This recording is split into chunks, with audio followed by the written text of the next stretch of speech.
Hey all, this is Micah from Five Iron Frenzy. Been a while, a couple days, something like that, since I've done a video. So I thought I'd threw it together, meaning I took a long time to learn basically what I needed to learn to do this video. It's not just going to be a typical playthrough. Earlier on, maybe, I don't know, a week and a half ago or so, a few people were asking what I was playing through, and I thought that instead of just showing the main things that I'm playing through, because you've seen the guitar, and basically I'm using a software or a pedal emulator to get the sound into my laptop. But I figured, why not just go the distance, and we'll do a walkthrough of all the gear that I've been playing through since I started playing. So that's what this video is going to be all about. Hope you enjoy it. All right. Oh yeah, so smooth. So sophisticated. Oh yeah. Alright, so the first guitar that I was using was called the Hondo Death Dagger. It was given to me by my parents at the age of 12, I believe. And it was an awesome guitar. It was exactly what I wanted. Over the years, it started a collection of stickers, and well, I mean, I put the stickers on there, but here's a few of them. Becoming the Archetype, Exhumator, the precursor to Five Iron, then Anthrax, MXPX, Crucified, Aquabats, Meal Ticket, Blast from the Past band there. And then on the backside, we have Congo Shock, Grits, Apostasy, which was a metal band from the Denver area, 90 Pound Wuss, Aaron Walk, and Less Than Jake. So that brings us, I guess, to the amplifier. First amplifier, pretty sure this was my first amplifier.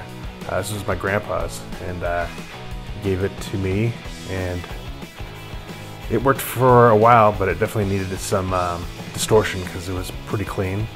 Some people like these amps for like blues and stuff, but anyways, I needed a distortion pedal for the rockin' tones, so I ended up getting this guy, which was great sounding, I thought. But then as time went on, I moved away from using the distortion pedal and ended up getting a PV Audition Plus, which this was actually a lot of the sound for Exhumator and the first record of Five Iron, Beats and Beatdowns. The key to this was that it had a distortion channel that I could route out of it and go into a little 4-channel mixer, PV XR 400, and I'd go quarter inch to quarter inch into one of these channels, tweak the tone on the individual channel, and then use the graphic on the right hand side there to fine tune the sound.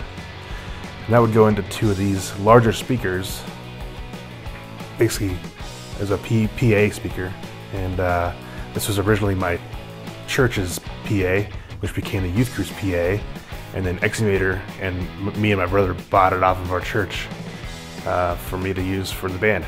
So thank you, Living Way Fellowship. Then we ended up getting I ended up getting a Carvin from Scott. Scott had moved on from this amp to a Fender DeVille, and this was pretty much what I wanted, but I needed to make it look more me, so I took it out back and spray painted it with a big old 5, because I wanted to stand out, and I didn't want people to be like, hey, that's my amp or whatever, you know. And I don't know, it's one of the things you do when you're a punk kid. So yeah, that was a super loud amp that I ended up using most of the early days of touring with the band, all the way through up until the first, I guess, hiatus of the band. And that was powered by a Red Bear MK120, which was also Scott's old amp.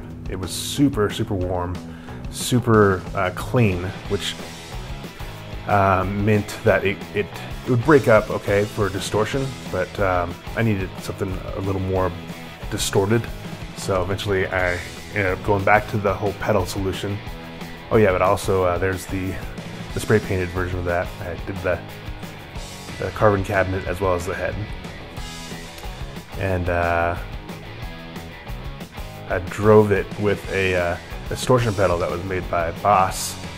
The Boss overdrive distortion pedal, which has the ability to do both overdrive and distortion, but I learned through that is that I actually like overdrive more than I like distortion. It's just a warmer tone. And it's funny because later on I think I moved even more towards what is considered a fuzz pedal. It can be fuzz distortion. And that, with distortion pedals, a lot of times there's a hiss that comes along with it, and that hiss is eliminated with this Boss noise suppressor, just to make it so that it's clean between breaks, and yeah, just makes it a lot tighter sounding. So after that, I started moving into the virtual world of guitar amp simulation, which was this guy was used on a lot of the stuff from Cheeses. Mind for Treason and Metal Rules and Screams of the Night, stuff like that. It was all right. It sounded all right, but from that I was like, okay, the in the box, so to speak, distortion could work. So after the band got back together, after the 8-year hiatus, I got the Avid 11 rack, which is basically another in the box kind of amplifier simulator. It simulates all that extra gear that I was hauling around for years. From there, I moved on to the Sanzep GT2, which is what I'm using now. This is what you've been hearing on all the playthrough recordings, and I love it. I think it sounds great. There are some more expensive versions of this, but right now I'm digging it. So let's move on to guitars. After that first Death Dagger guitar that I had gotten, I'd also gotten a Fender Squier. This one I traded actually my dad's old Con acoustic guitar for, which is a bummer because that Con guitar was pretty amazing, and really I didn't put a whole lot of time in on this Fender Squier. But it was a nice little starter guitar. It was alright. After that, I got a BC Rich Ironbird, keeping the same theme of the metal style guitars.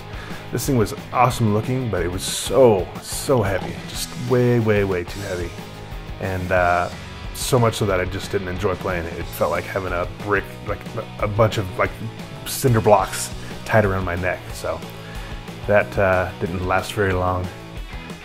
Then came the Epiphone Special 2, which is such a super cheap guitar, and it became my go-to guitar forever because it was just light and it was easy to manipulate, and I ended up having 3 of these guitars over the years of 5-iron and touring. And then this Epiphone Casino. This is back when we were the band was sponsored by Epiphone Guitars, so they gave me this guitar, and it was a great sounding guitar, but I didn't use it very much because I'm a rock and metal guy. But I did use it for the recording of Riot Gear on Quantity is Job 1. And then I had an Epiphone Les Paul 56 Gold Top, which was also given to me by Epiphone. Also had the issue of being super heavy. Apparently Les Pauls in general are just really heavy guitars, and I don't like the feel of a super heavy guitar. It's not my vibe. So that didn't get used very often. Although the Epiphone SG was way lighter, but still pretty warm for being such a light sounding or light weighted guitar. And this became a favorite of mine. Used a lot on the road these last few years here. Then I wanted to spend some money and got a Jackson Dinky, and this was the first guitar that wasn't just like given to me by a company. I actually sat down and played through a bunch of guitars and settled on this, and I love it. I think it's a great sounding guitar. So yeah, that's the history of all the gear that I've used.